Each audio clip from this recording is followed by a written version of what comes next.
Hello guys, nagluto pala ako sisig puso. Masarap pala siya guys. Sinahog ko lang siya ng saba. Guys. Kaya ulit-ulitin kong bumibili ng pusong saging. Gisa-gisa lang.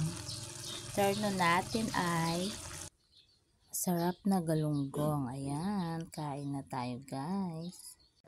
Hello guys, nagluto pala akong salmon na sinigang. Ayan, kain na tayo.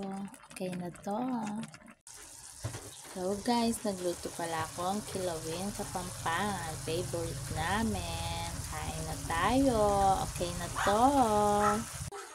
Ulam natin ngayon, adobong baboy na may itlog. Kain na tayo guys. Hello guys, ulam natin ngayon, nilagang baboy. Ayan guys, sarap ng sabaw, tsaka gulay. Guys, yung baboy natin nasa ilalim. Ngayon, halu-haluin natin para magpantay-pantay na yung lasa. Ayan guys, sarap ng sabaw natin. Kain na tayo.